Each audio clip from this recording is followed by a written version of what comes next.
Oh, we're late. 7:01. I'm sorry, everyone. Would you please stand? Pledge of allegiance. Oh, it's right there. To the flag of the United States of America and to the republic for which it stands, one nation, under God, indivisible, with liberty and justice for all.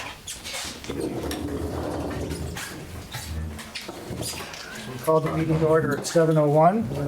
First item on the agenda is approve the minutes from November 25th, 2024 regular meeting. Can I get a motion? Motion. Motion by Mark to approve the minutes. Do I have a second? Second. Second by Drew. Any discussion, correction, questions? Seeing none, all those in favor signify by saying aye. Aye. Opposed, abstention, motion carried unanimously. Thank you. Item 1B, additions to the agenda. Seeing none, I'll move to C, comments from visitors regarding agenda items. Good evening. Hello. Hello, Ms. Light. No comment? Nothing to say. Related? Okay, good to see.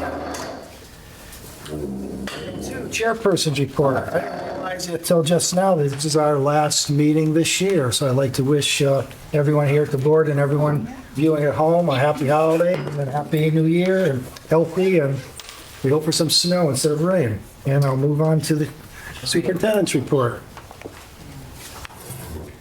I'm sorry, just give me 1 second. Mary saved me from having to take off my boot on and off to get in and out of my car, so just 1 moment to get. Well, while you're doing that, I'll just add one thing, because I did mention it to Drew, so all board members know in December is when we make up our committee groups again. So in January, I'm sorry, pushing myself. So keep that in mind. If you'd like to change a committee or get on something new, please consider that. Now move to item 3, superintendent's report. Okay, good evening, everyone. Good evening.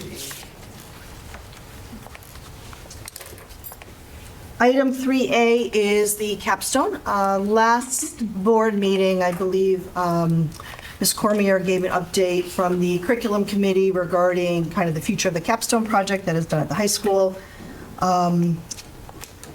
Ms. Griffin, are you prepared to speak a little bit about a recommendation or?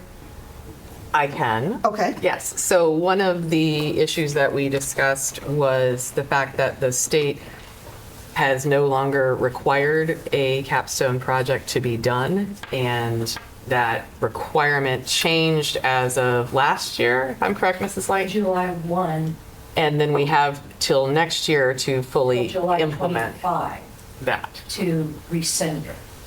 But right now it can be removed, but it has to be July 1, 2025 as a graduation. As a graduation It can requirement. still continue as an elective after 2025. So for this class coming up, the class of 2025, they will have the capstone requirement. that They, right?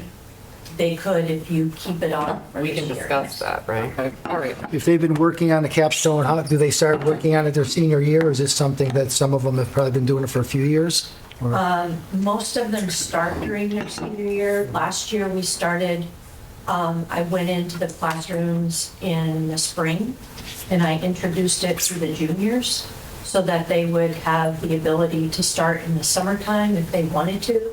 That was because it made it easier for students to do shadowing and internship possibilities.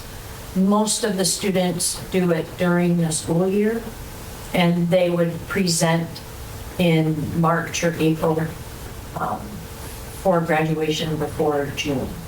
Did the state give any reason why they were taking this requirement away? I believe it was because districts found it to be hardship for children to try to complete it.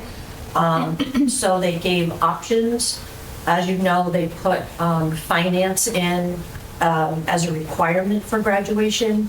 And when they did that, it was creating where students weren't really able to take very many electives because they were having to do the requirements of the state, and they wanted to free up space for students to have a chance to take an elective if they wanted to have like an advanced science in addition to something that they've already done, or if they were interested in pursuing a technical career after school, to be able to take a tech class and not have the capstone be in that place.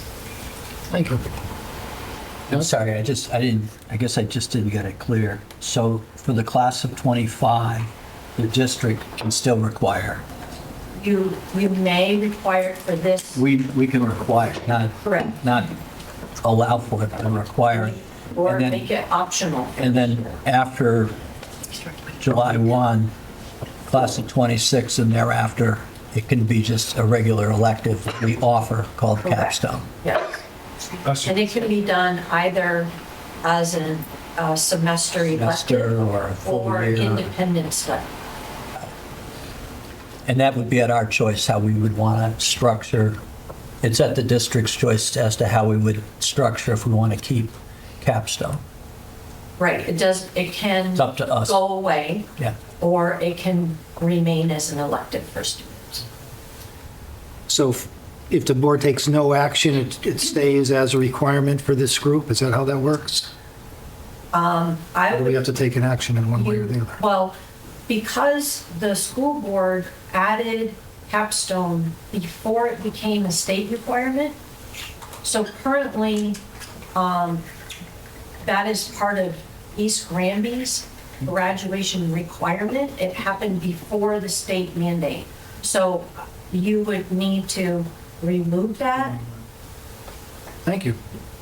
There was, I apologize, I was not able to be at the meeting last time, but when we had the discussion in the committee, there was some question as to whether or not we could make it as an elective on the transcripts for effective for the class of 2025. Do we have any resolution as to whether or not that would be possible if the board chose to try Yes. and do that? So right now, it's currently not its own special class. It's time is carved out of their senior English class to check in on them or see how they're progressing, track down people who are behind.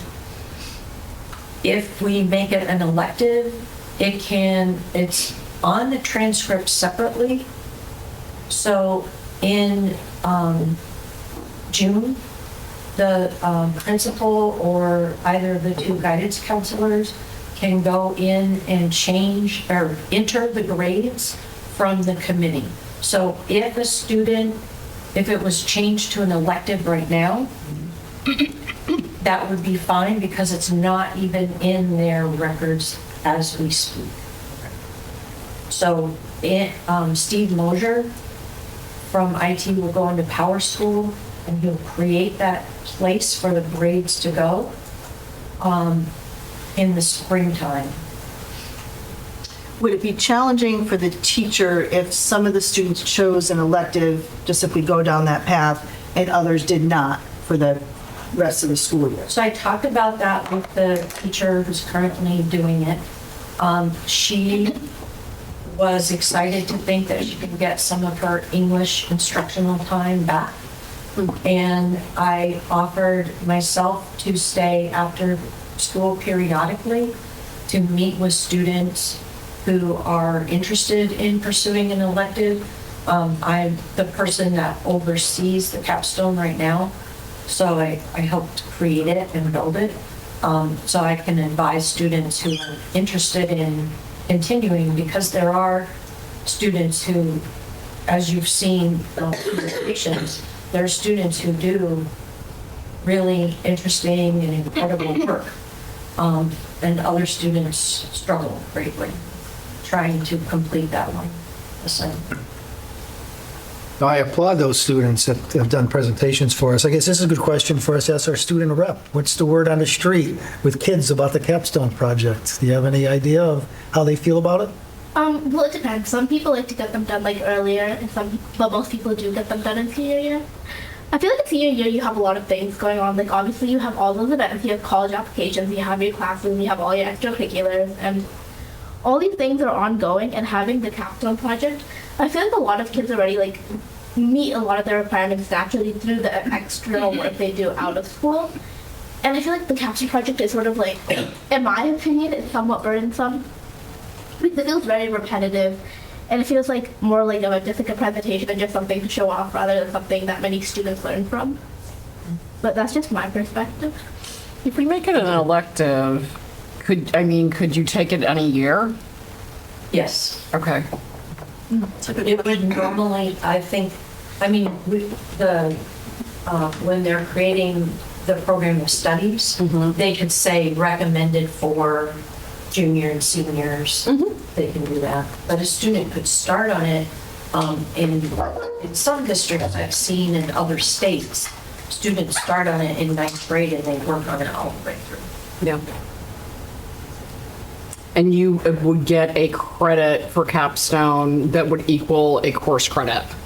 So currently, our students get one pass or fail credit. Pass fail credit. Right. It could be changed if it was made into a class.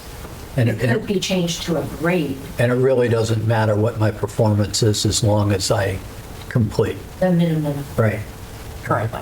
Which is judged on a particular rubric with. Right. Yeah. And back to the idea that the English department would be glad to have that instructional time back. You know, when I'm doing my capstone and I procrastinate and I do it in the spring of my senior year, is it really taking time away from? Am I not going They to a class? Am I They have going to it meet with carved my... out of the English class, period. So the students they have one teacher for senior English this year. So most kids have probably already started it then if it's carved out. Most students have started it, Okay. but I guess I'm still having a hard time just how that works. I'm a senior Well, and, if you are in- and I'm going to be doing my capstone in my last semester. most of the time it's done on an independent basis. Right. But the teacher takes time during third period. Right, yeah. And when you have senior English, and there will be a day where you will be working on your capstone project in the Okay. class instead of doing English. Okay. I got you. I got you. I get it. Okay, but then we're not expecting any action on this tonight, Lindsay? Just in your report? It is in the report, because we would need to have a discussion, because again, it is part of our graduation requirement, so we would need to, alter that. I do think one thing we have to consider, since we're in budget season, if we do move to an elective, that it actually is an elective course, so that would be an extra section or so, of a teacher to teach. But we could get rid of it altogether, is what you're saying? I'm not saying that's right. I'm just trying to think of the options. So the Yeah. options is it's an elective or it's gone altogether, Or independent study. Right, so, independent so we study. do have There independent is a study. code, the state provided a code that allows for students to work on it independently. And Right, are we, if that happened, then I would have them do check-ins with me. right. Are we structured to do that now? No. Let's say I did my capstone my sophomore year and I'm like really excited about something and I want to do an independent research. The And some of the only presentations students that who come before have us. done it who haven't done capstone while they are seniors are children who moved into our district from other districts, and they completed it during their junior year Got it. at a different district. Otherwise, they are expected to be working on it. but if we turn it into an independent study next year, they can take it any grade level. Yes. Now, how does it get graded then? It would be the same rubric that you've seen when you. Okay, so made it's just the pass, fail, presentation. independent It could study? be pass, fail, it could be a grade. We could change it to a grade, right? And you would be doing the grading, The committee, yes. the committee. Okay, so it's So I not have just a you. group of people, it's not just me. So it varies who's in there, but it's always administrators, one teacher, and guidance. So does the credit It's requirement going to presentation. just decrease by one for everyone, or does it just No. get rolled No. into electives in general? Yes, the overall state is they kept the numbers the same, 25, and they added that finance class as a requirement. Okay. But by removing this, it allows students to have more room in their schedule to take So- elective. If it was independent study, we're essentially just giving the resources of the school to allow them to do a capstone. Right. Which is, my comment at curriculum was we've all seen these, the really impressive ones. That's their hobby, that's their passion. They're probably going to do this anyway. Right? All the really impressive ones, they're doing it, regardless of if we make them or not, because that's what they like to do. That's what they love to do. So whether we call it capstone or not, do we have the opportunity for someone such as what Ricky's describing, who says, gee, I'd like to just do an independent study and pick something I know nothing about, Ricky, but, What Yeah, were we've some had of students who taught themselves how to play an instrument that they didn't know how to play before. any one of a number of things. But I guess I'm confusing with the invention convention things. Yeah. Like, Oh, right. some of that stuff totally blew me away. But if a student said, and at any grade, I want to take a course in medieval history. We don't have it. It's not in our course. I would like to do that. And so do we have the ability to do independent studies, to do a readings and research at a high school level for a student to say to yourself or to other faculty, I'd like to do an independent We study? would have to create, We don't have that no, mechanism. we don't have that. We would have to create like parameters, guidelines, yeah. all that. Right. And You do how have- we can score. Sorry for interrupting you. You do have certain courses that people can go out and take online though, right? Virtual high school. Virtual high school. So if medieval history was not in virtual high school, the parameters would have to be created and whatnot. My question is, if we make the capstone elective for this year, do the students have enough time to put another, if they choose not to do their capstone, to put another elective in their schedule, so they'll end up the year with enough credits? I mean, this semester is almost already over, right? That was a question that I asked the school counselors. Are there any students who have to have this? And they said they were going to go through and look at it. They didn't know of anyone. They said there might be one or two students who would fall into that category. Of needing another credit? Right. Yeah. And so there's still one semester left, but they could also say to those 2 students or 3 students, you need to do the capstone. It's still available to you. It's not gone.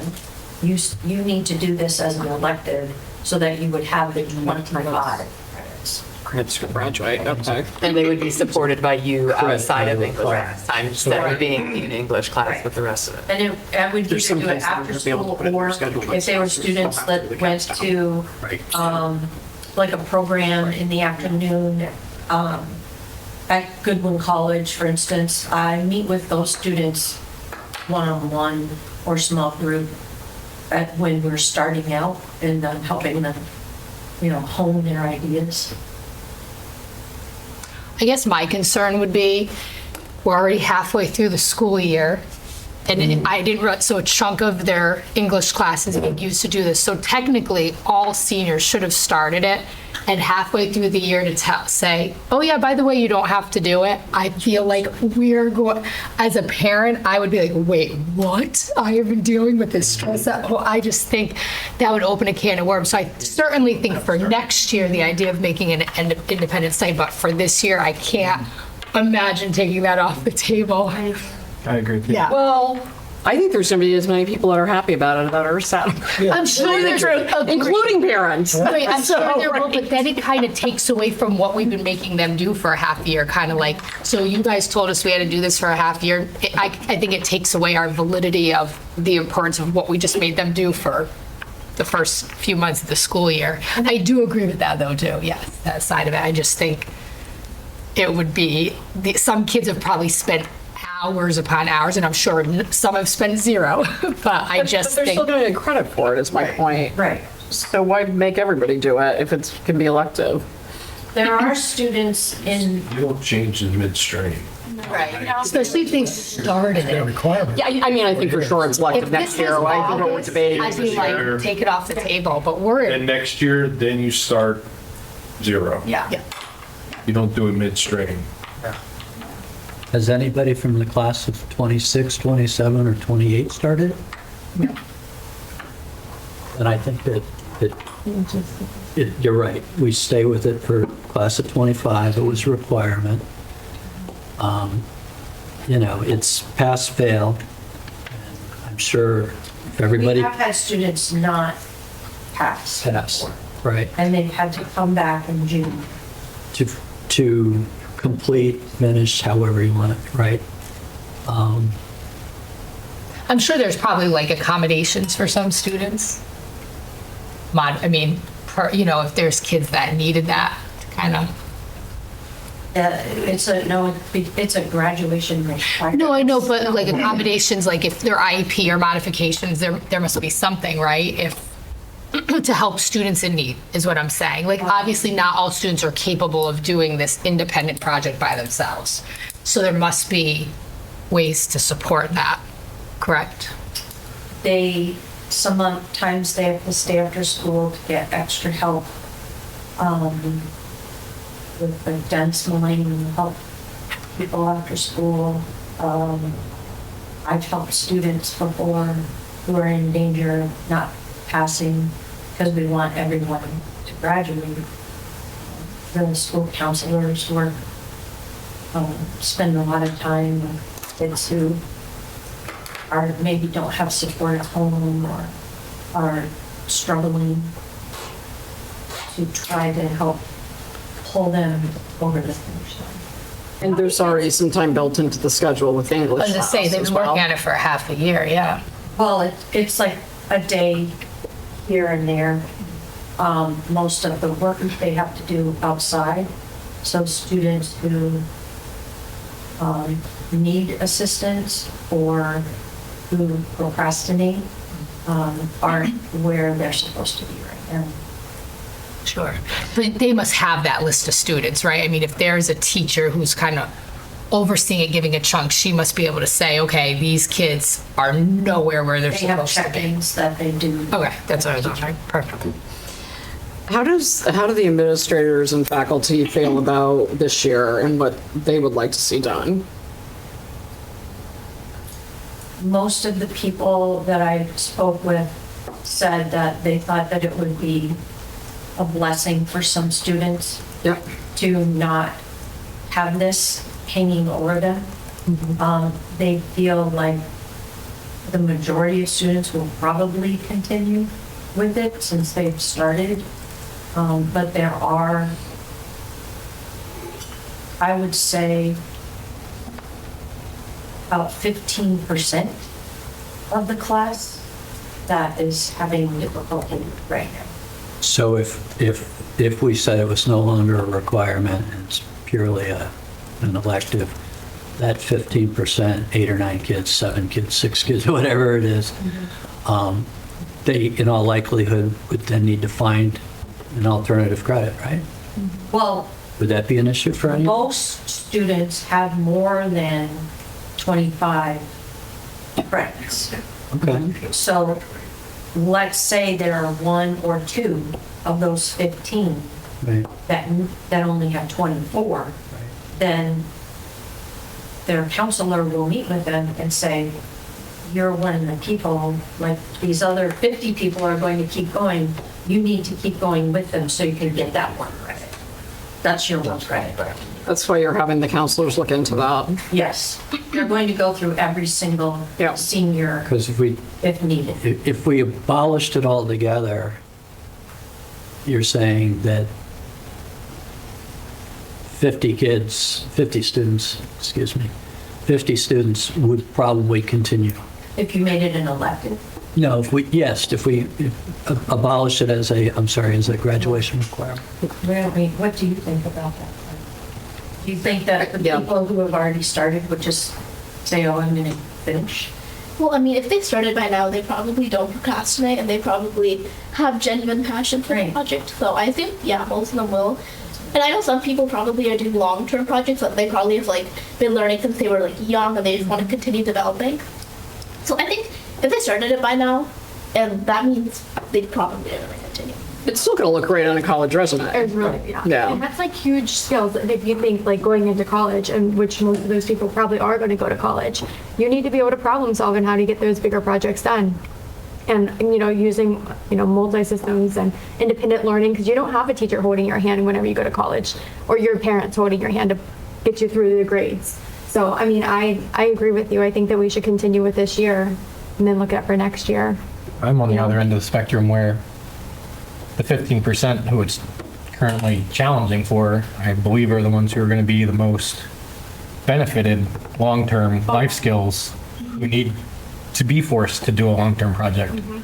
Whereas the people who are already started it, like you said, they'll probably want to do it anyway because they like to do it. Yeah. The ones who are Struggling. dragging their feet, I mean, if you look at what our mission is to put good young adults out into the community, those are the ones who probably need to be, we got to do this. Yeah. You knew it was due for this long.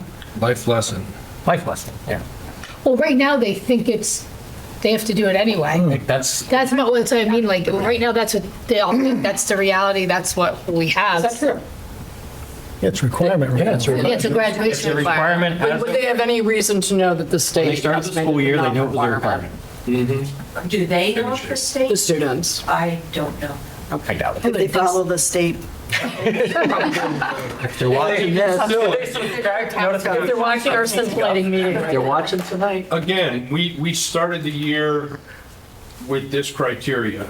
We finished the year with this criteria, remain consistent through, and then if something is going to change, like most other things that we may have changing in the district, you do that at the end of the year or beginning before the next year starts.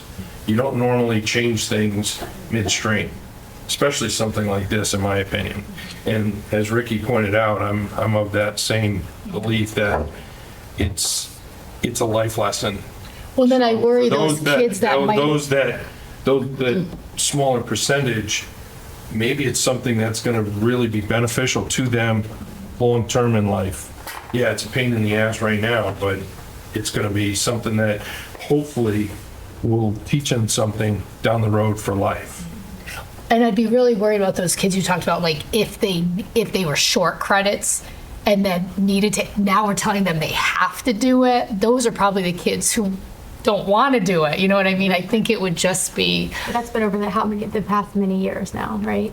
They've been doing it. How many years has Capstone been?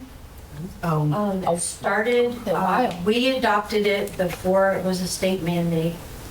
So it started in the 2018-19 school year. And then in 2020, it was still a state requirement for graduation.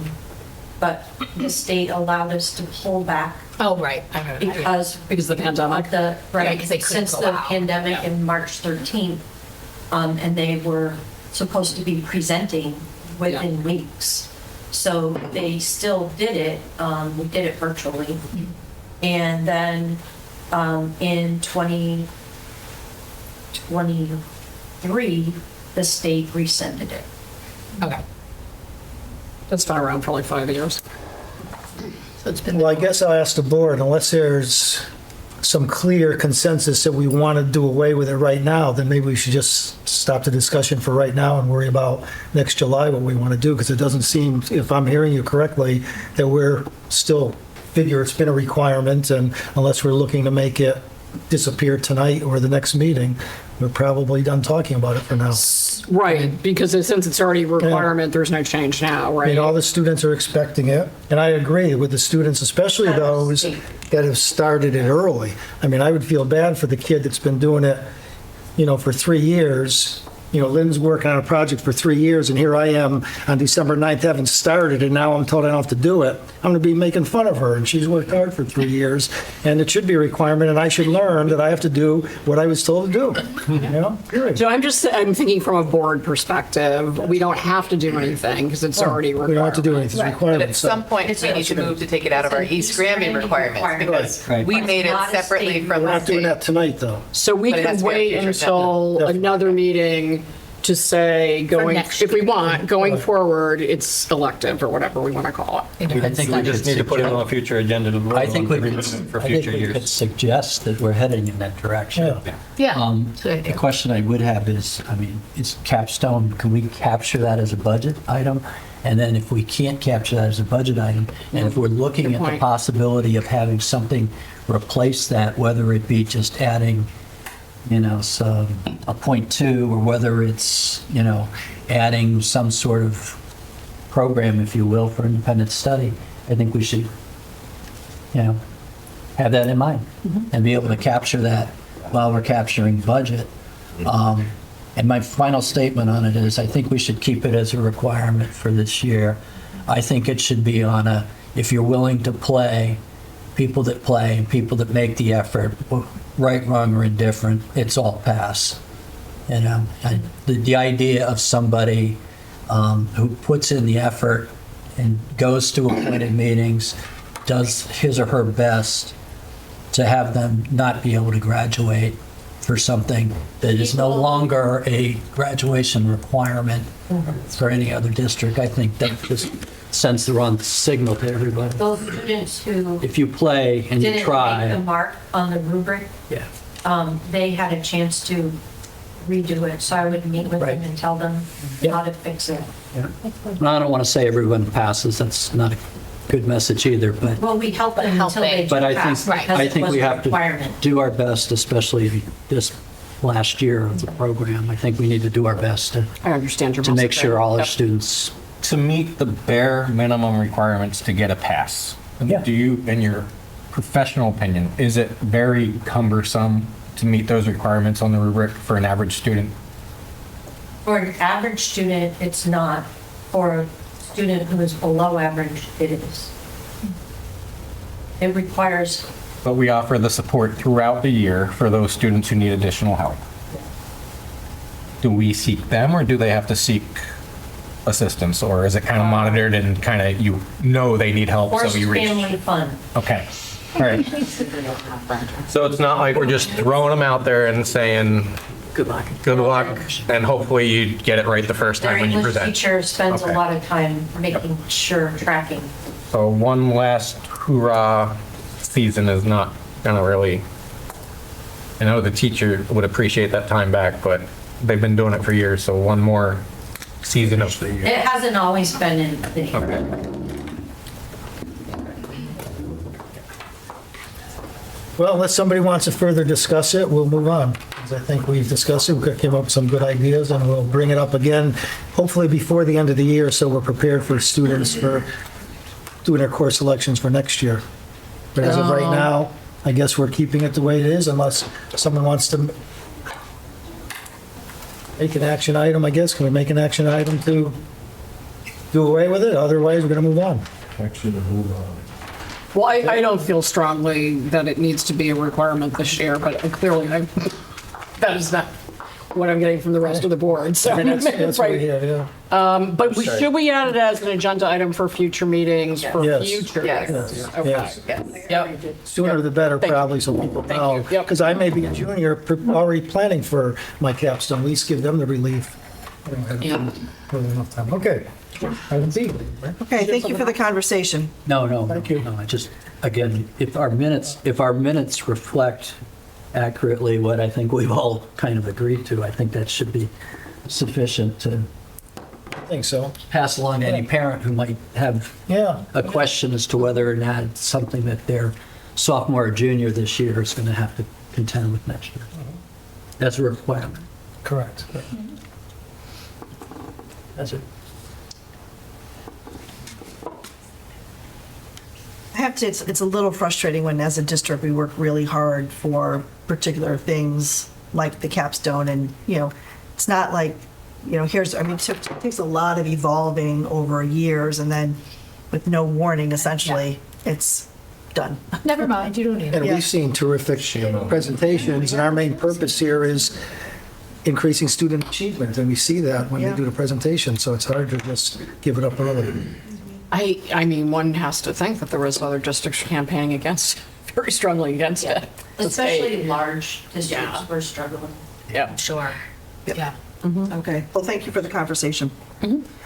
Item 3B, bus date update. I'm sorry to report that the meeting that I had scheduled for Thursday was not held.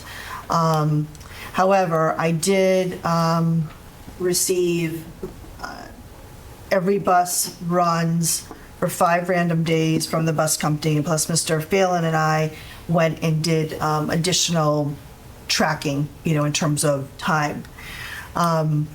We have 2 buses that are, I would say, consistently on the hour mark. One is even slightly over. So even if we backed out like 12 minutes, okay, from one school to another, most of our runs will fall under that or within that 45 with a little bit of variance. But there are 2 buses that are a little bit past that, even if you back out the 12. Or one really in particular. So I did ask the bus driver, Mr. Phelan asked the bus company. We have one option to try and change for this year in terms of making the bus that's longer, the route that's longer, bus 4, to fall more in alignment with the other runs. And then that's the short term. And then long term, there's a few things I think we need to discuss, not only with adding a bus, but also how we route our buses from each of the schools.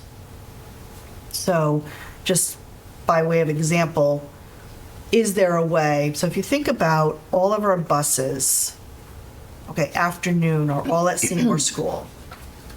Okay, then they come all to Allgrove. Then the bus or 2 that has to go back to the Seymour neighborhood, right? It's essentially backtracking.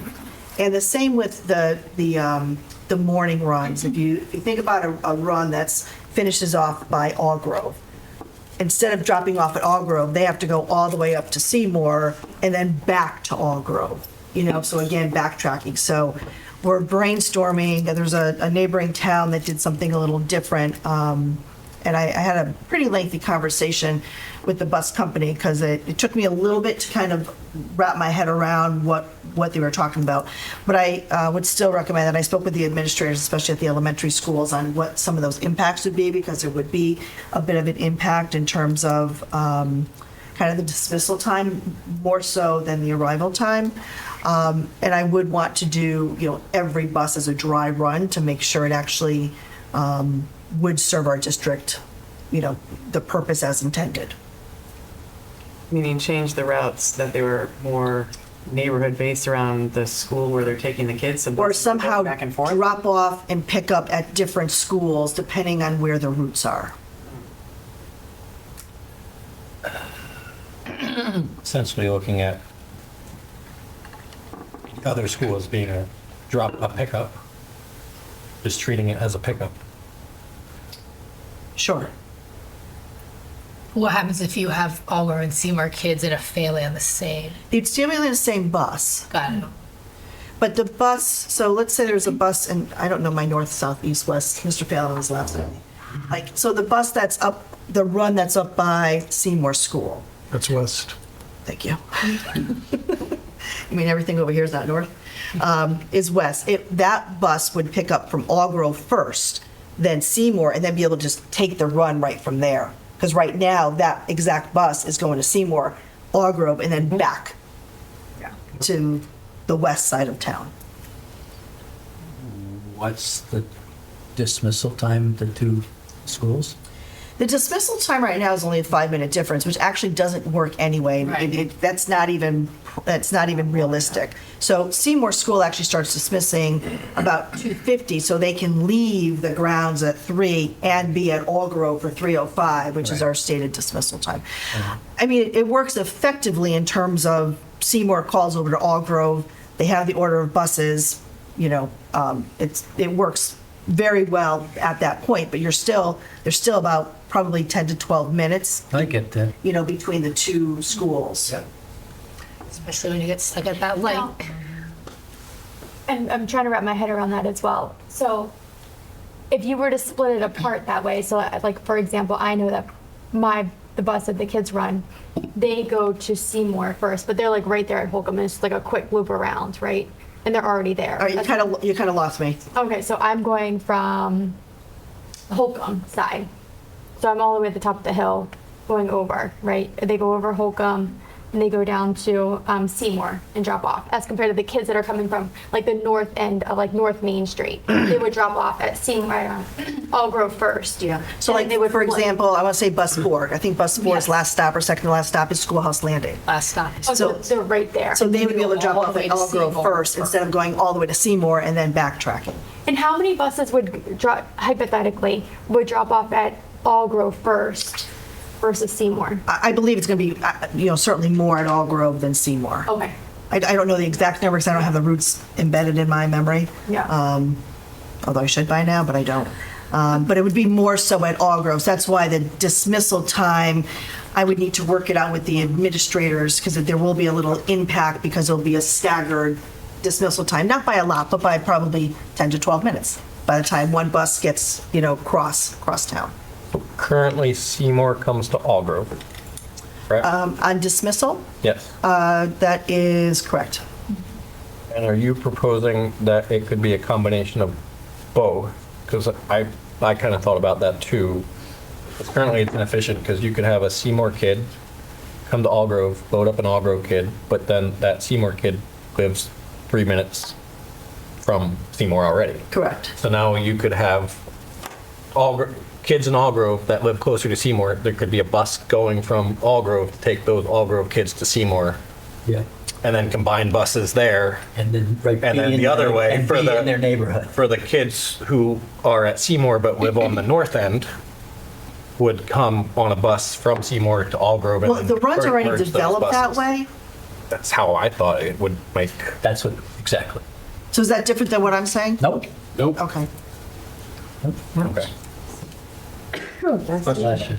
So do we plan on having that meeting if we can get a bus representative? Yes. Okay. And we will. And what I think it would Totally think mean of for it the future, if we in terms look of- at that moving forth, would look at our start and end times for the elementary school day.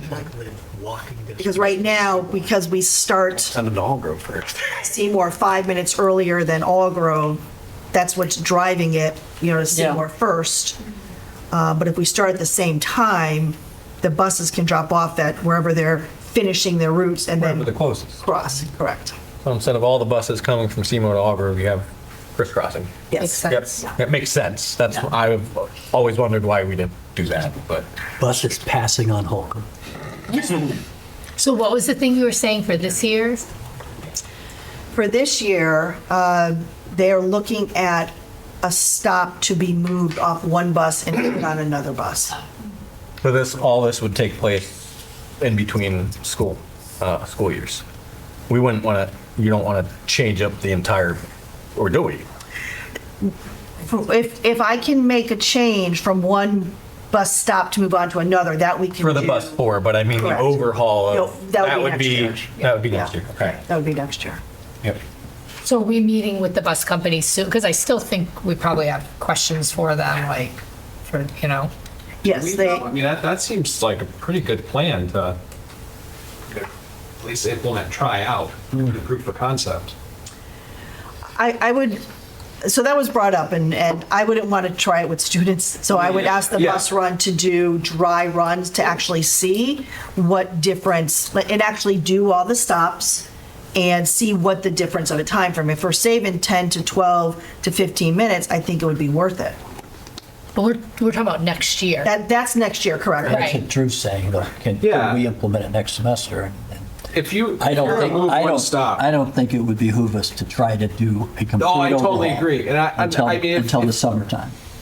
remember being a new board member, and I've just gone through a lot of policies and orientations and all, one of our bylaws is the board gets involved when administrative solutions fail. And I'm not hearing that the administrative solutions have failed yet. It's good to be in the know, but I'm hearing that there's options from, switching a bus stop, there's a long-term option that sounds viable. And also couple that with, I asked you, Missy, last meeting, how many complaints have you gotten? And I believe you said 2 or 3, and I'm not seeing people in the room. So I don't know if I would vote for a massive change of like adding a bus, like some of the stuff that we've talked about. I don't feel like we've exhausted the administrative solutions. I'd like to try this piece for this year with the bus 4, as that's the one that's more off. Bus 6 is the other one that's kind of on that longer mark. You know, and recognizing for next year, when we do the bus routes, we are, well, it depends on what we're going to do, but would not include that time from one school to another, which is what we've done, you know, historically. So we would not do that. And with our potential growth in town, the bus might be, we might be needed it anyway. You know, that's certainly up in the air. Yeah. But could be very probable as well. The only reason I would want to meet with the bus company still is, and I hear what you're saying, but this isn't new to just this year. Last year, the bus company was supposed to provide us 7 buses. Our whole reason one of the reasons we chose it, in the contract, it said if there was an absent driver, they would always have a backup, and they didn't. From October on, we had 6 buses. We then cut a bus. There's issues I know Ricky's brought up many times, the Zonar, stuff like that. Trying to talk to them about how can we improve things. And then the times they gave Missy were not accurate. They weren't. They said there was a month ago, Missy reported that they had told her all buses were within 45 minutes. They never were within 45 minutes ever. So I think it's just more. If we take off the school to school. But that's not a bus route. A bus route is the time. Right, but I'm the saying kids are that's on. clarified I now. just feel like I've been on the board for years now, and the bus has been an issue for a while, and just coming together and problem solving. And still, like, you know, we talked about over the summer in August about not Zonar, but, you know, you brought up different ideas, asking them about that. What can we do to improve our bus routes? How can, you know, I just think there's a lot of inconsistencies, and maybe we need to talk about it. That's my opinion, but if people don't want to, obviously we don't have to. Well, I think it's good that the board is talking about it, but I do agree with you, Drew, in that it really is up to the administration. Yeah, we can. But I don't think that means we don't talk to the bus company. Right, well. Yeah, the contract is between the Board of Ed and the bus I company. say, aren't we the contract? Like the Board of Ed? Well, it's the district, but I believe if you do look at our bylaws, we leave it to our administrators and our administration to quote unquote provide for and to oversee the transportation. That would include the superintendent, that would then include Mr. Phelan, who is appointed as transportation coordinator, if I'm not mistaken. And I think it's, I mean, if you want to be involved in, you know, you want to be in the room, that's fine, but I don't think it's something, it's not an action item at this present state for the board. What would be an action item would be if the transportation company was, you know, grossly negligent and was, you know, completely not providing the services. Then we would need to have an action item. We would need to take action to then Well, last year they weren't. to then void the contract and seek alternative and, you know, and seek whatever recourse we would need to do. In terms of administering what we have going, I don't see that as a need to put it on an agenda for the board. It's not an action item for the board. It's not our responsibility. Our responsibility was to look and hire and agree to the contract, but then the administration of it and then, you know, and the actual administration verb of it is up to the superintendent and the administrators underneath the superintendent. Do you feel there's enough, I mean, there are monetary items in the contract based on time and extra drivers and things. Do we feel there is enough not met that we should at least have council review the contract? That wouldn't be a bad idea. I mean, if anybody feels that way, and certainly if the superintendent feels that way. I would like us to do it. Did you see what we have in our budget for next year for legal expenses? It's almost double what it was 3 years ago. I think something like this, we can meet with the bus company. We did this contract with the bus company. It's in writing, and there is language in that contract that they're not following. And I want to know the same thing, why they're not following the language. There's actually language in the contract we know Zonar is not working for parents. Right. We didn't like Zonar. But there's language in the contract that says the Board of Ed that they're going to have a GPS, so always know where their buses are and what they're doing, and that we have the ability to see it. I don't know if our administration's ever seen it. We've never seen it. Mr. but Phelan it's and I in our have access contract. to Zonar. What I'm talking about, Zonar, we find doesn't work. Do they? Until you get the turkey. They must have something. They must know where all the buses are. It was the The same thing. GPS, that they use Zonar. So Mr. Okay, Phelan and I they have use Zonar. access to GP, Okay. to the Zonar. Well, but the Zonar is not But working, is and it in our working contract, it says it's well? going to be it's going to work. We're going to be able to know. So I put that on the bus company. It's clear in our contract. They say we will know where the buses are all the time, and we don't. And Zonar's not working. No, I That's think- not our fault. Okay. And it's not their fault, but it's in the contract. It's in the contract, clearly, 7 buses and a spare bus and driver because we had this problem before, and we wanted that language in the contract. And last year in October, we went from 7 buses to 6 because they didn't have a driver the rest of the year. I really feel it's a contractual issue, and it's also a budgetary issue. And it's a board issue. what I'm saying. It's one of our biggest expenses is transportation. And I think the cheapest way to do it is for some of us to meet with, And real quickly, I'll add, the parent complaint thing. I think, again, if you look, you don't need the parent complaints. If you look at the data of how many parents are probably picking up and dropping off their kids from these buses from past, I think it's a lot larger. And I think it might not be parent complaints to Missy, but to other people in the schools or to people on the board. So it doesn't always go, to superintendent. So I just think it's been a problem for more than just this school year. And I'm feeling that I need to take responsibility for last year because when we did go down to 1 bus, I never went to them and said, you need to get another bus. We switched it. We kept it for the remainder of the year. So I will take responsibility for that for last It year. was October 23, you're saying? I don't know the exact date, but it's probably last year. Yeah, in the contract said we were gonna have 7. They'd always have a backup. Something happened, they lost a driver, they didn't have a backup. But So there we were went down. 6 routes. Went to 6. There were 7, we went down to 6. 6. Last year. And stayed at that. You said the backup and Because in the contract, it said, there's 7, right, we had 7 routes, but if a driver was sick, they had an 8th person always was supposed to be available for us. that's really confusing me with Yeah, backup so and the 7. 8th, but You didn't say they 8. literally never had that person. and we put that in the contract specifically because we had issues. Because the it year was an before. issue the year before. Where suddenly That's what I mean, this is 6 not a buses new would show issue. up for, Yeah. got it, okay. Right, but I need to say publicly, I did not go to them to say, we need a 7th bus when we went down to 6 at that. Well, you shouldn't have to. It was in their contract. They should have known this is what they're supposed to do. I don't expect you to tell them what they have to do. They have a contract, a legal document, and, you've got enough to do overseeing all your staff. The bus company needs to do what they need to do. That's all, just following the contract. And that's the concern. I mean, and the contract doesn't even deal with our policy of 45 minutes. The contract says an hour. I mean, the contract should say 45 minutes if that's a school board policy. And I don't know why it was never put in there, but it's not there, and that's not even there. So I can't blame the bus company on that.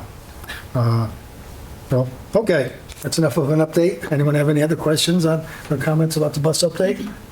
I will get to the point where we don't have bus update on our agenda. I can't wait. I know. So, Can't wait. I don't mean to cut anyone off. Anything else? Well, I'm sorry, I'm still at do you feel you want to meet with the bus company, or do you want to have this attempt by Missy to both. and Tim to somehow Sure. make this short-term correction? Like, what's the date of, what's the anticipated date of trying that? Like, so I'm assuming it's that January one 2. stop you're planning on moving to a different bus. So January when we 2. come back from winter break, that's the plan. That's the goal, absolutely. January 2. If that's the case, do we all agree that this is something that we'll wait and see how that plays before we raise At it? least for the Before short we term. raise it Yeah, 'cause I mean- and put it back on an agenda and perhaps even put it on as a recommended action? And after we've given it a couple weeks of try in January? Bob? I mean, we're not having another meeting until January. Anyway, well, that's why I was thinking, we Whatever. could wait to see. Whatever the board wants to do, I'm comfortable with. My feeling is, we've been talking about this monthly. Well, I know. We've been talking about this way too long. And I was just sort of concluding, Mrs., I don't want to see it anymore on the agenda, but I do think it goes down as a. Yeah. And I meant that tongue in cheek. No, I know you did, but I think we need to get the feel that, yes, let's try this on January 2nd. Let's see if it's something that, it might work a little better. We've talked about what might happen and might work for, 2025 school year. Good. That's one reason, John, why I think the board needs to talk to the bus company, because when we talk about next year, we're considering adding another bus, and now we're back to that another bus, and are they going to follow the contract and have a driver and that bus, or are we going to be back to the discussions we're having Oh, yeah, I tonight didn't even think of and that. last month and a month before? That's what I don't want. So why don't we try it, see how it goes, and in the meantime, we'll schedule a meeting, and we can, meeting for sometime January or February. And see, then we have data of how I it's think, going. I mean, it's good for the bus company, because this contract ends next year. And if they're not going to follow the contract, it's going to have an impact on our transportation and what we do, whatever it may be. So I think resolving it now is better than, I don't want to be complaining about it in September. No.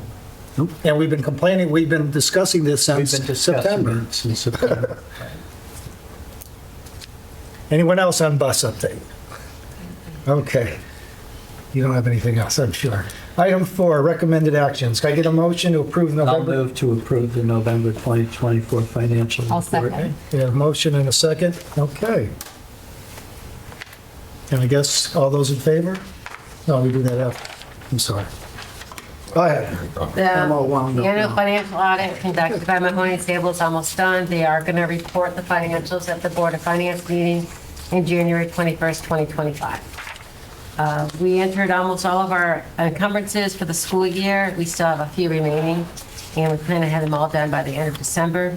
If you look at the November statements, financial statements, there's really nothing out of the ordinary in the financials for the first 5 months of fiscal year 2025.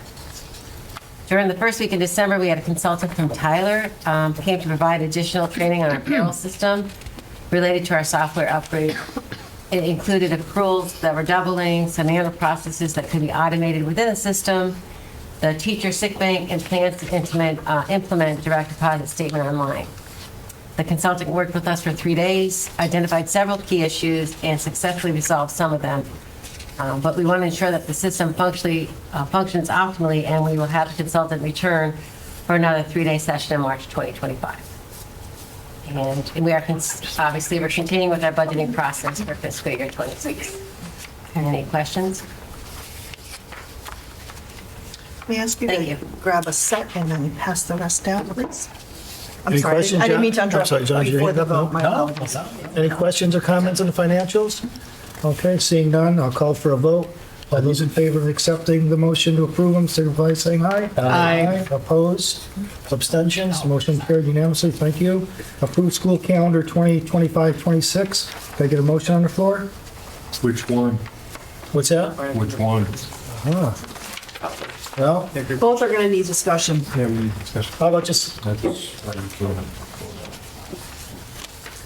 why don't you make a motion to discuss it, and we'll make another motion later to approve one or the other, if we approve one or the other. I put a set of 2 for you. How about I make a motion One has a open yellow discussions Okay? on proposed 2025 school calendar? And then motion to accept. Yeah. And then we'll do a motion, Yeah. then we'll discuss it. We'll make a motion to discuss it, we'll approve that motion to discuss it, we'll discuss it. I just need to make sure Vicky has the motions written down. Okay, Ricky, listen to the motion. I'm sorry. What did I say? John, you're going to make a motion to I discuss was it. just making a motion to discuss the 2025-26 school calendar.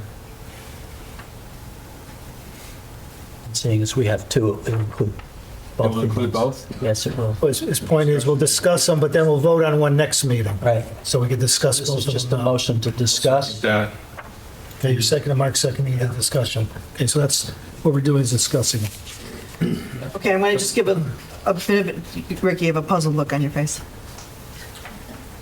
If it's on the agenda to approve, should we just follow that, then table after discussion, or?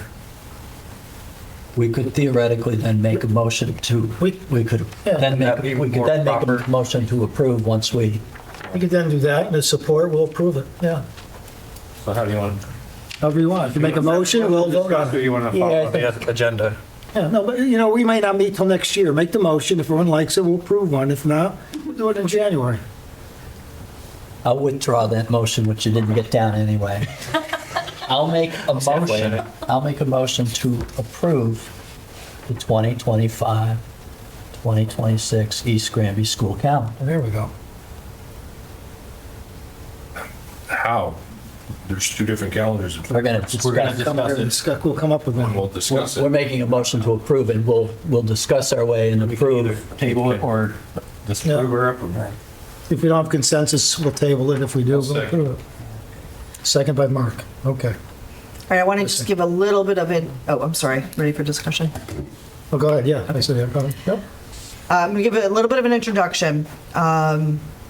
The blue calendar is what the PDEC committee, which is the Professional Development Teacher Evaluation Committee, voted on in their meeting 2 weeks ago? It's like 2 weeks ago. You will find that both calendars are similar. The draft, the red one here, kind of mirrors our current days off. However, it does have the early release days that the PDEC committee selected. I'm going to have Marjorie speak to this blue calendar first. Okay, this is what the PDEC spoke about. We have some alternates, and then I have some information that I learned after the PDEC committee voted on this that I do want to share with the board as well regarding calendar days for next year. So if you look at the one that's in blue, and on the top it says full days and early dismissal in yellow. That's the calendar that I'm going to discuss. The PDEC committee, Professional Development and Evaluation Committee, so I guess PDEC committee is redundant. The PDEC meets twice a year by the order of the state. They're charged with creating a professional development calendar that is given to the board as a suggestion. Then the board looks at that, and then the board decides whether or not they need to change something or add something. So the PDEC makes suggestions. This is the calendar that was voted on by the PDEC members, which consists of all principals, teachers from every building, the curriculum leaders, which is across the district. There are about 15 of them. The assistant principal, the director of curriculum, the director of student support services, and 2 paraprofessionals. The days that are in pink, solid pink, that are squares on this calendar are full PD days. So you would have August 25th, which is before school starts as normal. November 4th, which next year is the election day.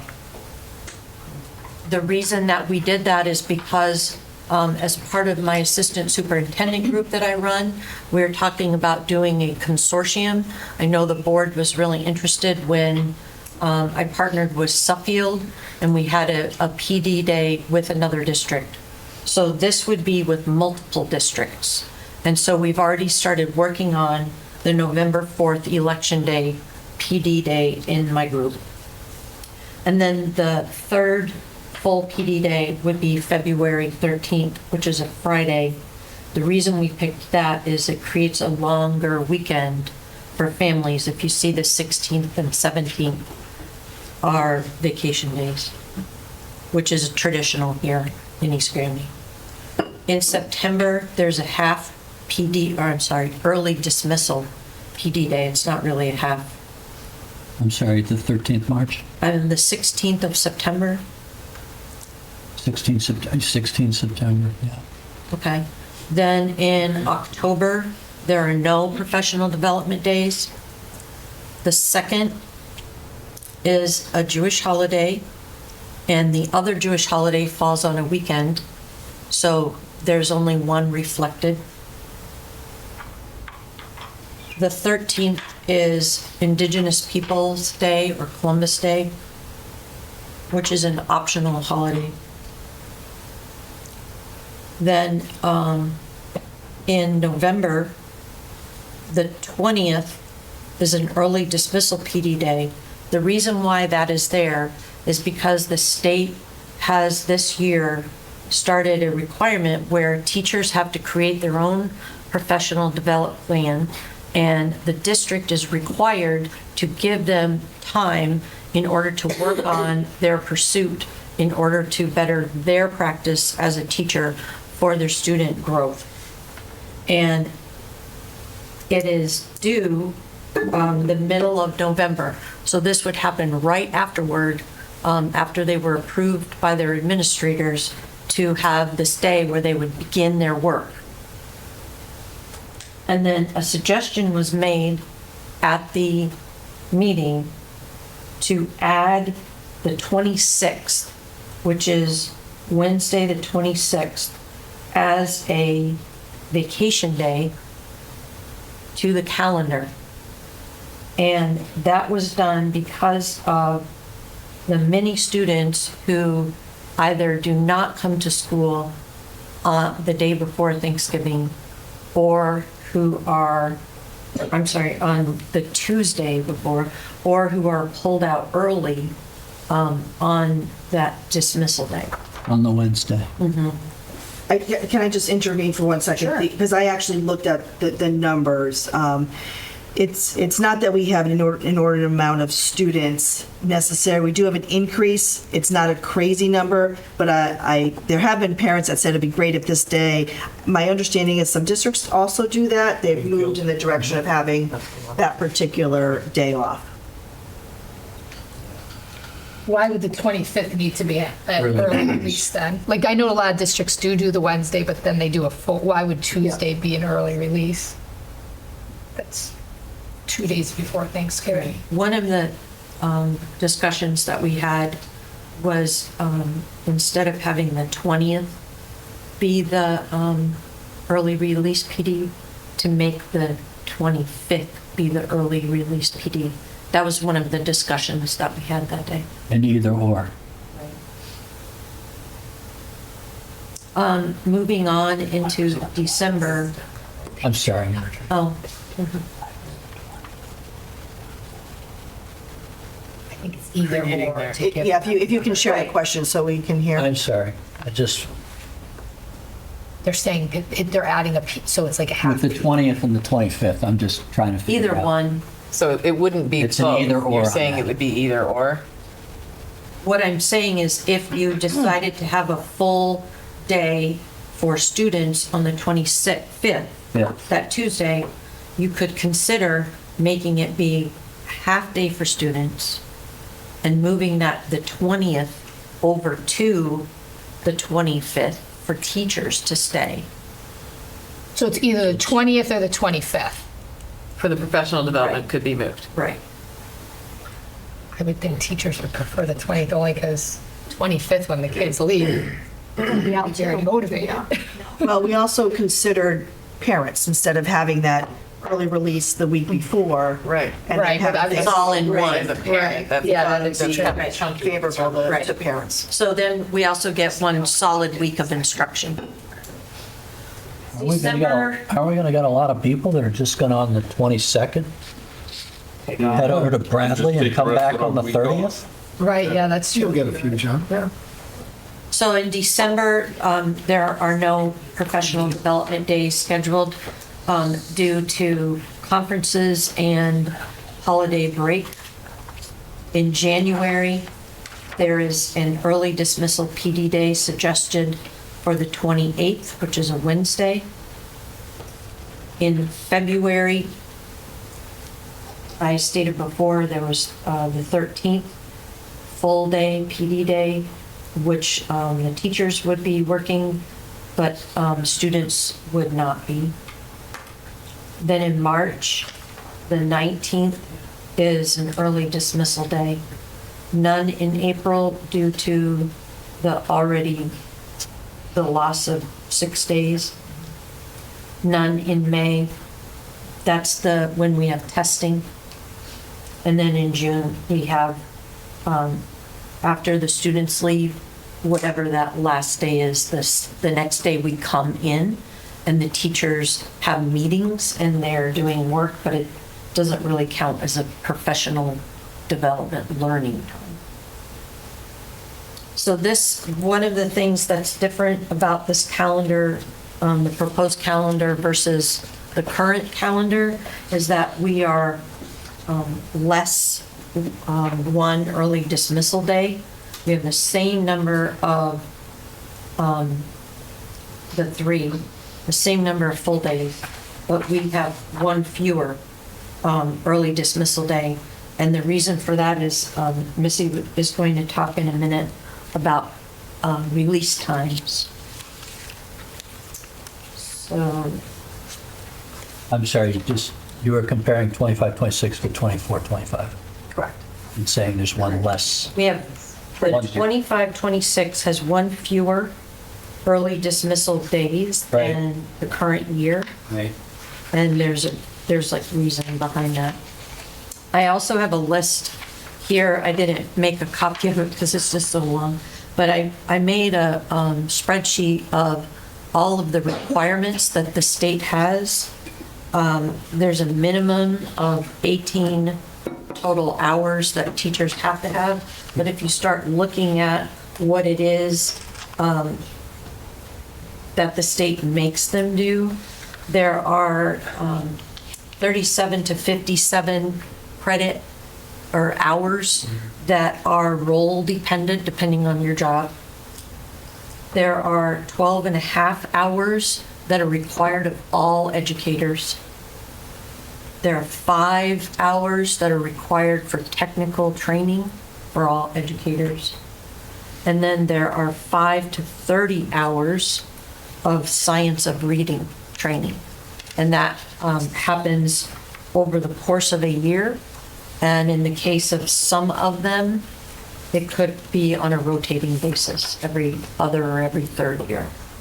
But I just wanted you to see the state keeps upping the requirements for professional development. So we definitely do need time. And then, did you want to? Sure, Dr. Bill.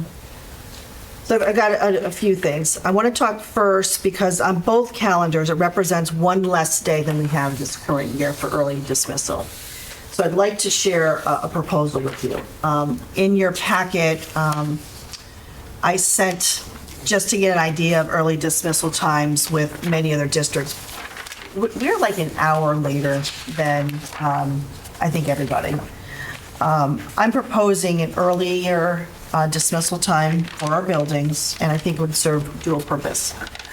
One, in terms of professional development, we would gain that. So by decreasing an early release day, we will get it, on the days we've established. We'll make it up in the end. It would allow our teachers, to already use that time, but we'll gain an hour to each day, essentially. The other reason is for inclement weather. Many times, and I always say, if anybody wants to call the weather with me, let me know. When we're looking at late day snow or afternoon, our dismissal time is so late that it's almost a moot point, to be honest with you. A lot of districts are looking at the 11, 12 o'clock. Our first buildings don't dismiss until 12:30, and then our elementary schools until 1:20. So I always find myself caught in a precarious situation of, if I'm watching and looking at the weather and districts are looking to close early, I'm contemplating not being able to open because sometimes an hour makes a difference. And I'm not, I'm not saying this is the be all end all. It might happen a couple times throughout the year. But I think more so for the professional development would be a good move for us. Because again, it's one less day we're getting out early overall, but we'll gain it. And we will be much more in alignment. It also allows our elementary schools, because right now it's hard for them when buses leave to get together and give them a better opportunity because they'll have more time to meet. So early dismissal is now when? We are 12:30 and 1:20.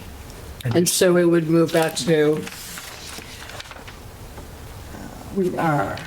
There's no contingency for, executive order, the superintendent, call up the bus company, we made a mistake. There's no, To change the time? yeah.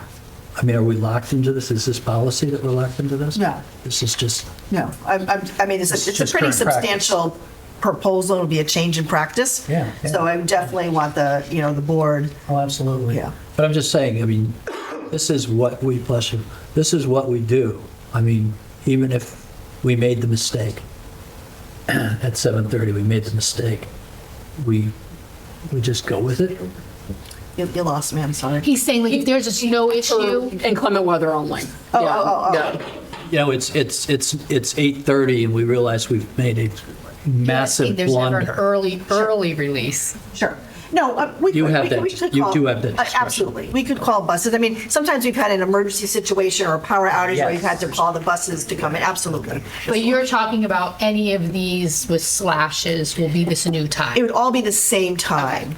What's the proposed new What's the time? proposed time? I'm working with our administrators as well as the bus company. I would suggest like an hour earlier.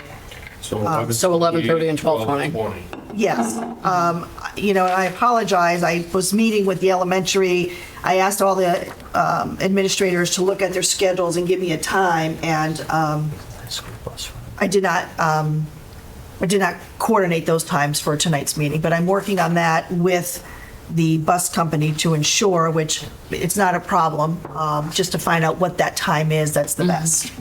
So the arrival time would stay the same, so sorry. No, And then they would get it out an hour earlier. So that adds like another 11 hours. Would that take away one of the half days? Wait, 11 hours? Total. So, 11, yes, so it's adding 11 hours. If we're getting them out an hour earlier on those early release days and totaling all the half days or the early release days, that's 11 days that are early release. Well, for days before a holiday, that's not professional development. So Okay, that, so only the professional development. so the professional development days, they would gain an hour. Okay, so that would be like what, 5? 5 days. Oh, so like the 23rd, 5 we hours. wouldn't, the 23rd, it would be 12/28, What month are you looking at? December. No matter what, I think Whitney's saying, not necessarily even PD, it's just they're losing hours. I think that's- Instructional time, So but she's saying, doesn't matter if it's PD or something, she's counting every half day. Every half Okay, day, I get what you're saying. that's the case, that every half day, that's 11 hours that they're missing out on school. But if we're only doing PD days for the staff to get the PD hours. right? Yeah, oh, I understand. No, my recommendation would be for every early dismissal. I think it would be it's too confusing to do this time on Yeah. one day and this on another. But with those hours that we're quote unquote saving, if you will, would that accumulate enough to be able to take away one of for example, November 20th? Well, we already are down one early dismissal day. We're already down, like this calendar proposal is one less early dismissal day for professional development. So now then we're taking away 11 hours in total of instruction. Correct? Am I right? Well, and then probably what, gaining back another 2 hours of instruction, so there's a net change of around 9 hours of Current- 9 instruction. hours. In the current time, do the kids eat lunch? correct, for early dismissal? For, Yeah, you have what to. time are the lunch periods? High school ranges from 11:10 to 12:30. So if we go back an hour, there would be no lunch. No, they have They to. you still have to feed them lunch, you just shift your whole schedule. So we're going to be eating brunch. So there's My gonna kid eats be- at That's what my 9:20 students something. eat at 10:40 without an early release. food program, yeah. I- And currently, when you have I don't know, in this district, when you have a half day, do you abbreviate all periods, or do you alternate this half day, you do half, the first half, and then the next half day, you do the second half? Take 5 minutes off of each period in the secondary. So this, So I believe they do the And the next same. one, you'd probably be like 10, 12 minutes off each? class period. You could also shorten the lunch periods. That's Like what I was- Simsbury does lunch to go for secondary people. Yeah, but then how do you do that for the teachers? They have to get 30 Or minutes. do you Then look after at the starting to students do- leave, they get 30 minutes lunch. So it's either Then we'll they keep the start 30 PD. minutes lunch during the day, But what about the non-PD days? everyone gets That's, lunch. I think, what they're. Well, right now, we don't, right, so we either keep the 30 minutes during the day, so everyone gets lunch, and then we start PD literally an hour earlier, or we shorten the lunch times for our students, and then we just give that first 30 minutes. I'm still going back and forth, which what I think would be, the best. Like for elementary school, I believe like on a shorter day, they wouldn't have their second recess per se. So it's not all comes from instructional time. If you shorten the, can you do something where you go in sequence, like this half day, you pretty much have the full-length classes, but only the first half, and then the next half day you do the Yeah, second but that half? messes up like credited classes. Yeah, it's confusing. I'm just saying, by the Yeah, time, it's after too you hard. shorten them, like, especially the younger kids, by the time you get settled, Well, I think the principals and the staff have a good handle on are you that getting anything aspect. done in a 23-minute class? Yeah. More than not having the class, yeah. Yeah, you do. Just having communications with the staff. Yep. I mean, sometimes too many minutes are too many minutes. Sometimes, and when shortening it sounds a teachers bad know thing. about that, they'll do reviews or things that Okay. are time accordingly. Yeah, they plan accordingly, for sure. That's your quiz review period? Sure. Okay. No, a lot of times they plan I'll accordingly. just look at the, dividing it up. I mean, this really would put us in alignment with pretty much everyone. We are, definitely on the later end. I mean, I don't disagree. I think the one thing that I truly don't love is the extension of Thanksgiving. Like like you said, there was not many kids, but there is an increase of kids that don't come in the day before Thanksgiving. And I don't agree that we should have like the professional development day on the 25th. Like you said, I would not have any motivation to stay for a professional development day, knowing that I have the next day off and then a 5-day weekend or a 4-day weekend. For transplant, I'm proponent of having that day off. A lot of surrounding districts do.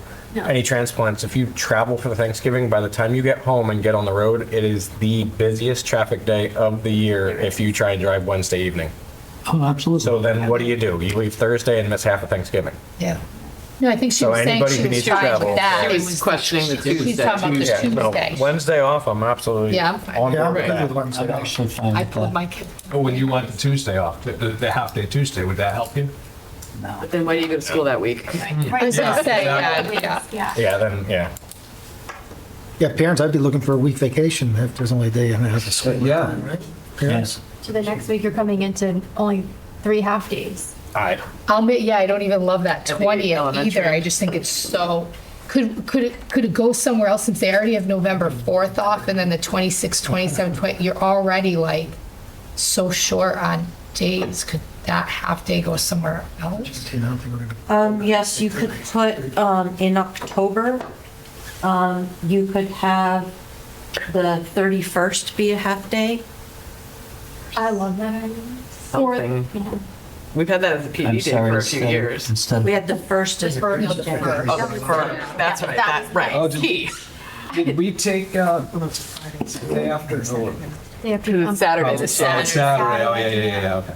I guess though But in it the would be middle of high terrible to have a school- half day on the 31st. The middle of high school, that would be so On many Friday. like half days and days off. What are you talking? Like the high school, they wouldn't even, Faculty wouldn't like that though, right? that's a lot of inconsistent, that would be 4 half days and 2 days off in 1 month unless we took the 13th out. What if we didn't have to? I know, but what I'm saying is then you have 1, 2, Oh. 3, 4, 5, 6. At the middle school. For the middle and high school. We're talking about It's a mess. classes with credit. Mess trying to get. I know, there's no easy. Yeah. All right, Okay, hold let's hold have that Missy discuss thought some for more, a yeah. second. The other conversation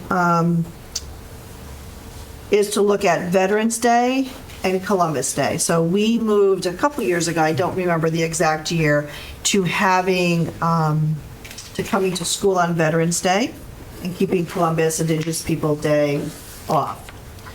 I heard that that might not be favorable amongst our veterans, so I did reach out to Ms. Samuels, who heads up our veterans group, and, you know, she did share that after this, there was a meeting with the veterans, and whomever was there at the time, the feedback that came back is the veterans would prefer to have that day off.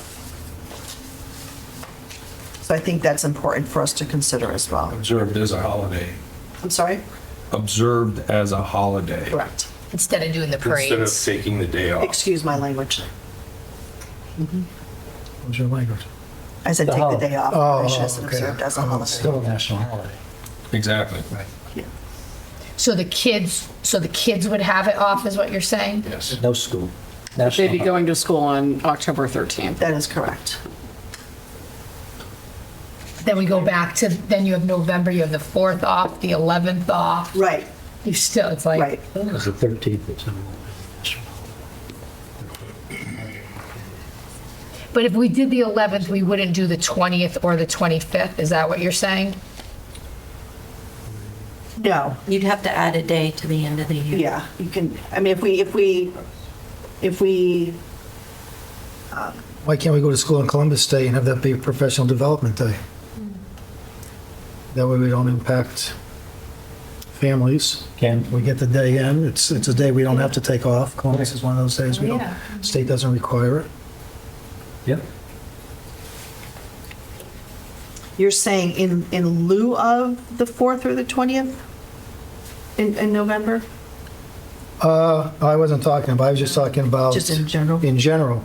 If you're worried about the 11th being another day off, if we're one short, we could pick it up on the 13th and use the 13th as a PD, full PD day. PD. And doesn't affect anyone, except teachers, unfortunately, but. But then if we added that full PD, we could get rid of the 20th and the 25th, too, is what you're No, saying. you would be able to get rid of the 20th. The 20th was like an elective thing, right? The 25th and Well, it's the 25th. 20th or the 25th. Right, we could Right. get, so the 25th was a discussion regarding early release so families could travel, basically. That makes sense. The 20th, we need a PD day somewhere, either in the end of October or in November, in addition to the 4th, because the 4th is like a big full day where there are like 30 different choices for workshops and people go to many different things. And that's the one where we collaborate with other districts. Is that because all the other districts are closed because they use the buildings for? Correct.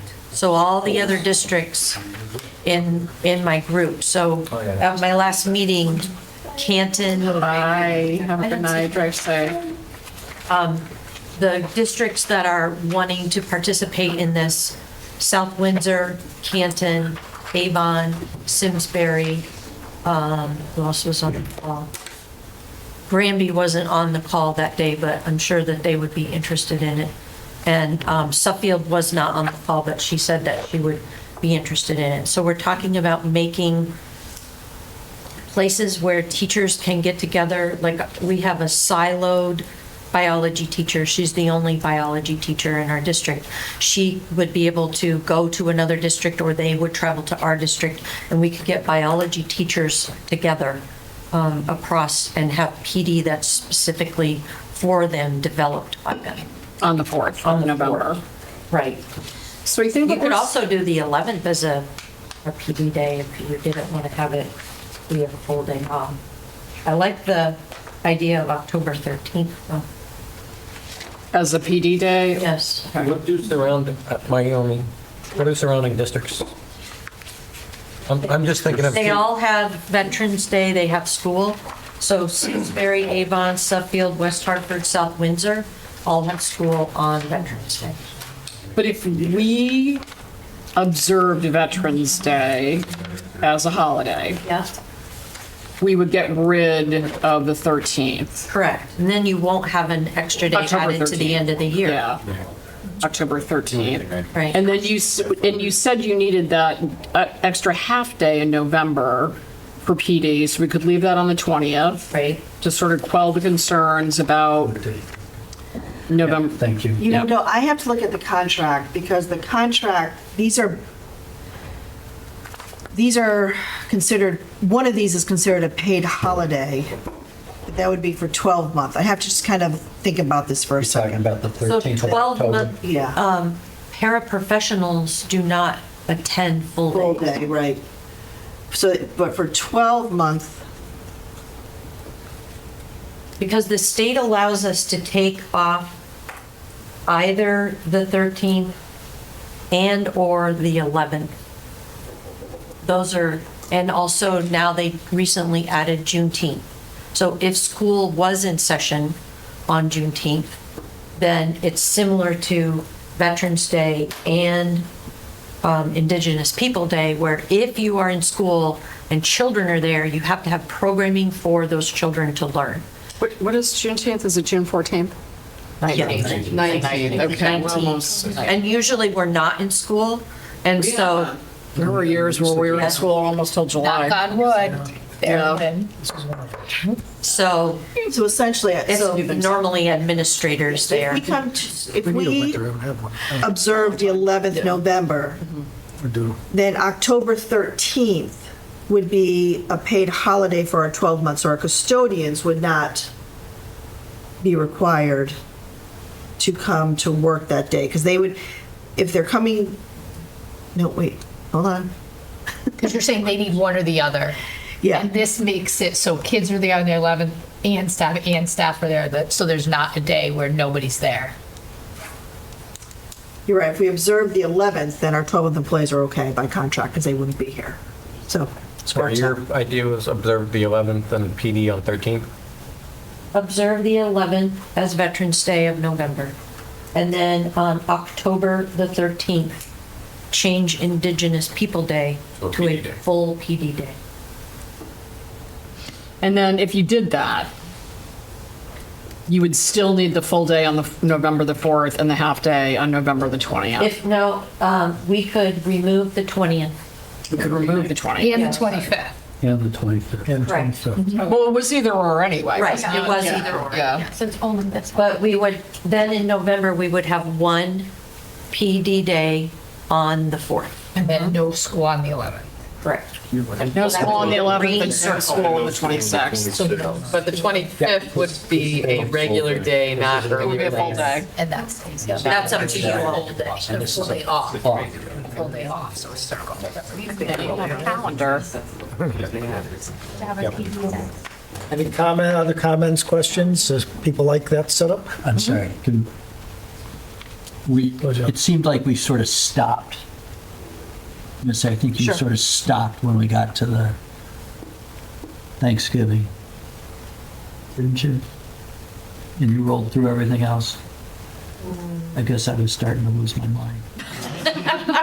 Stop. John, are we clear though, John, beyond November? Because we're talking about October, November. No, I no, think that's what the board. no, all that's good. And I think that we're fine. So the December 3rd, 4th, 5th, and March 11th till 13th, those should all be I still have. half days also. Only for elementary. Right, but still, What those day was are that? all What day half was that? days.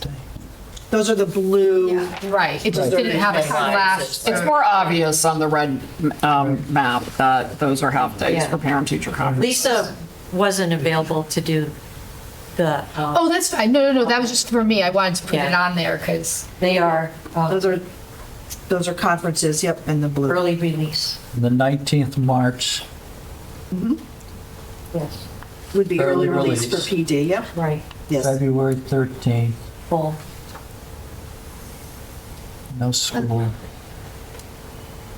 And March 19th would be a full PD day? March 19th, early dismissal. Oh, early dismissal, okay, that's what. At a later hour. okay, so the full days are still the 25th, the 4th, the 13th, but now, and we're adding October 13th, right? Right, so October 13 and February 13 would go up here in the top. Yep. And then the Left early corner. dismissals are the 27th, the 16th. Can you give them? Wait, give them Yeah. one, please. Oh, sorry, August 27th. Yes. I'm Yeah. looking at September 16th. We're getting rid of November 20th, Correct, January 28th, and March 19th. correct. Okay, so there's 4 full days of PD and 4 half days of PD. Is that what? If, I just would like to say that if the board decides not to have early dismissal, then probably we would need to add another half PD day in there somewhere. If we don't, if we don't change the early dismissal to gain that hour. For that hour that you're talking about. Yeah, but it's from the test. Because there's so many state requirements for professional development. So we That's still, not on our, that's not our recommended actions, is it? to what? Early To amend the early dismissal. A PD day, what is the amount of hours that you have in a PD day? A full PD day, we go in at 8 a.m. They stop for lunch at 11 a.m. They start the afternoon at noon, 12 p.m., and it completes at 3 p.m.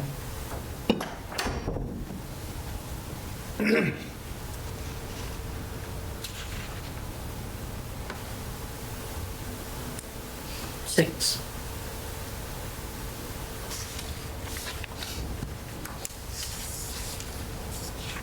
The early dismissals is kind of a tangential conversation, but it ties into the Well, calendar. It does. Which is why I kind of brought it up, at least to think about. I mean, we can certainly, Right, but We can agree on the days, then deal with the time at a later date. we're just going to knock this off. She needs an extra half day if we don't extend. We can add that. Necessarily the calendar. yeah, you can amend the calendar. Comfortable with That would be like a total of 19 hours, right? And you said on average there's 18 mandated hours. In 2017, when I started here, there were 32 hours of PD on our calendar. I'm just saying, what is The state minimum is 18, which doesn't cover all the things that they require from that list that I read. okay. The other, If I might, I'm sorry. I had made a motion, and I think what I'd like to do is I'd like to table my motion. And, if the chair wants to entertain another motion. entertain but another I motion, think too. at this point, I would just table my motion, leave it at that. And the reason I'm looking to table it, so that we continue with future discussion on it, is it sounds like early dismissal and the proposed calendar are tied in, just as you would say. I would be comfortable with approving a calendar tonight, but I see the point of we need to wrap our heads around early dismissal before we should do that. Is your concern the contracts that we've entered into? It would be, yes. But, And it would be adding another. and if we can half just day. get it cleaned, I mean, for the next meeting, if we have a cleaned up calendar based on, are we all in agreement with adding the full PD day for the 13th of October? Yes. And then observing November 11th? Yes. As a holiday, correct? Yes. And that would also remove November the 20th? 20th as a half day. And And 25th. And 25th? Well, the 25th was either or, it was either the 20th or the 25th, but No, I the think she 25th would be a said full day. Both of them Right. would just be regular school days. Right. And the 26th would Is a- be a day off. Off, right, And the not 26th would be a day off. I So mean, that's up to the board. Again, that's something different than we've There's done no in the rush. past. Ricky, I would Before make January, that right? motion right now, Okay. but for the fact that it Yeah, is, we got other stuff we have it to. ties into the early Correct. dismissal, and I don't think it would be wise to approve the calendar But until if we all we're agree- satisfied on it. If we're all in agreement with that, for the next meeting, we can have an updated calendar to reflect those. Those two agreed upon. dates. I think we're all in agreement with that. Yeah. Okay. I'm very good with that. But Officially we also table. have to make it the discussion of the moving early dismissal Yes. to a later meeting as well. I will have the information for early dismissal as well for the next calendar reflecting the conversation today, so it's clean. But I thought it was important to kind of raise it so we can kind of think about it a little bit. And just of note, the 26th would be a work day for 12-month employees. Which month? November 26th. If the board chooses to have that day as part of the Thanksgiving vacation, it would be a work day for 12-month employees. Right, Unless they chose to take it as a vacation day. right. Is that what other districts do? Well, it's our contract. Oh, Yeah, got it. Oh, yeah. okay. And just to confirm, this might be a stupid question, but our 12-month employees would be like custodial work. Anybody else? Administrators. And administrators. And like my admin assistant, my office. So basically, that's it for a 12-month. Okay. Yeah. Thank you. Have you officially withdrawn your motion, John? I would move to table. Okay. Are you seconding that? I'll second it. Yep. Okay. We'll take a vote unless there's any more discussion on tabling it. Yes. Or we'll take a vote on all in favor of tabling. Aye. Discussion, aye. Opposed, abstentions, motion carried unanimously. Thank you. So we'll look at that for next time. It gives you an opportunity to digest it a little better and talk to people. Okay, item 4C, approve revised increasing educator diversity plan. Yes. Do you mind passing one of these to everyone, please? Okay. These are all Thank you. Yep. No, so, thank you. All right, while Ms. Light is passing that around, I will start the explanation. If you recall, Oh, sure, we're gonna, here, yeah. back in March, the Board of Ed needed to approve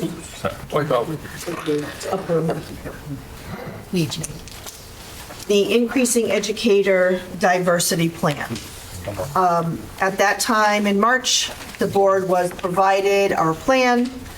The board approved it. We submitted it to the state. We did receive some feedback from the state with some changes that needed to be made. It is it's my responsibility to inform the board of some of the changes we made so that you are aware. I did put it on as a motion to approve. Ms. Light shared with me that it's really just an information, but it is important that since you approved the first plan, and so the plan you have in front of you is what was approved in March. This second document are the changes that we made, and I tried to make it as easy as possible to see the changes. I would say there's nothing substantive really. It's some language, it's some clarifying people that were included. You could peruse this, like the cover page in purple, I had to add superintendent. I couldn't just have my name.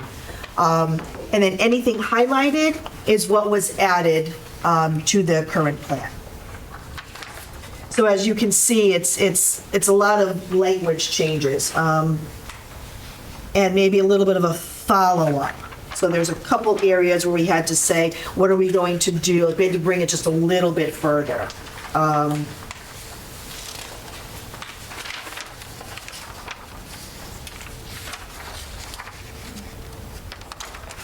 So for instance, I'll run through it quickly. I think it might be easier if I just kind of walk through. The recruitment page, we added the goal is to recruit educators. We had to add through utilization of a variety of sources in a continuous ongoing effort to increase. We had to add just that piece that brings us a little further. Who manages it? We just needed to add who the team is, the 6 administrators, the K-12 educators, so that we have a voice from everyone. Strategies and key activities, we added that we will invite current BIPOC faculty and staff to recruit. So our Black, Indigenous, people of color, we added that piece into there. I needed to add that there's 4 building administrators. It wasn't enough to say building administrators. If we move down the page, we added the word continuously. And then risk and mitigation, as one of the smallest in the state, we did talk about the fact that we don't have a huge hiring every year. Right. Yep. So that's certainly something, that's a risk that we have in hiring a more diverse faculty, is we just don't hire as many as, many districts on any given year. And so the state recommended this language? They didn't recommend any language. They Okay. just provided us feedback, and Okay. then the administrators and Ms. Gotcha. Light kind Okay. of worked through this. Okay. Hiring and selection, again, we just had to add that beginning in an effort to increase diversity in our district. And then we said the training will go ongoing, okay? So that speaks to the training with legal and culture responsive practices that we provide. We have websites that the staff view in terms of what questions are allowable, what's not, so we just needed to add that we will do that annually. Again, with who manages, we had to say that we work with the committee, so it's not just the administrators. Under hiring and selection, we needed to say that we're going to follow up with candidates who did not accept an offer with East Granby as to why, to receive their feedback. We added, instead of just administrator, we said school and district administrator. Out of a team of 6, we'll be taking that up. So it's a lot of clarifying language. By when, ongoing according to the teacher contract, in terms of when the committee gets put together and the training takes place. Resources require. So we have the resources listed, but we added that our online platform, and I'm drawing a blank right now in the name. Vector allows that training to be the platform for us to provide to our staff. Thank you. And the last page is the retention page. Instead of saying a deliberate, we wrote, we will develop a deliberate. Again, who manages the goal? We added faculty members, curriculum leaders, so we got more specific. Strategies and key activities, again, this is in regards to retaining staff. We focus a little bit more on our team coordinator, which is our beginning teacher training, and Ms. Lukenbach is the one that heads up the team. We also spoke with key activities, again, with Ms. Lukenbach, who will connect to and guide the process of team. We also include our curriculum leaders as part of that, because many of our curriculum leaders are a staff that completed the training. So we had to just give a little bit more specifics into who's doing this work. So that's essentially, there's no, like I said, no big changes in the content from what the board approved. We just had to get a little bit more specific and talk about the next step. Next step. I see a lot of things you have to do here. I see places you have to go. I see advertising. How much money is the state giving us to implement this plan? Next question, Howard. We'll bring that up in the next budget meeting, Bob. Good point, a good point. Do we have to send this back to the state now for approval? Yes, so it goes back to the state.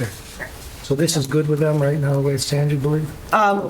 It will be submitted Oh, once the board's informed, or if the board, like I said. The state said the board has to be apprised Yeah. of the changes. oh, we are, okay. Well, thank you for apprising. So is this a policy? Is this what's displayed on our webpage, on our recruitment sites? It's not a policy, it's a state requirement. Yep. As of last year, I believe. We had to finalize it by last spring. We submitted it, we got the feedback, I think, in October of this past year, and then these changes, we'll submit it again. So where's the final product placed? The final. The state, Okay. and we can certainly put it on our website once it's approved as well. But there's no hard and fast policy requirements, it's just all There's no policy, correct? Okay. It's a state requirement to submit to, this. okay. Yes. Any other questions or comments before we vote on it? I just, can we, the team acronym, can we spell it out? Yes, Yep. sure. That's what happened. It's so funny because all of a sudden I just drew a blank. Yeah, and I can't help you right now, to be honest. The only requirement is just to inform us, is there any approval required by the board? There is not required, it Oh, needs to be okay. apprised. We've been apprised. We've been apprised, yep. Dutifully so. We don't have to approve it. Teacher education and mentoring. Right. I Googled it. I knew it was mentoring. Complete blank. I just didn't know it. Yeah, it's our new teacher process in terms of modules that they need to complete. They're set up with a mentor who's been trained. It's a 2-year process. Okay. Item 5, agenda items for future meetings. We have the NESDEC project report, softball co-op, and I added a capstone for item C. Any other agenda items for future meetings on the board? I put the superintendent mid-year evaluation. Okay, that's right. Do we want to do the school calendar? No, it's automatic, he's tabled, so I think. Yeah, that's- it's automatically gonna be there. Yep. Okay, comments from visitors. Thank you all for the work that you do. Thank you. Thank Work you your for the chin. work that you do, and thank you for coming and explaining things. Motion for adjournment. Motion. Oh, Mark, good. Second by Drew. John, you're slow tonight. No, I wanted Drew to get in there. Any discussion? Hope not. All those in favor, aye. Aye. Meeting adjourned. Thank you, everyone, for coming tonight. It was the kiss of death.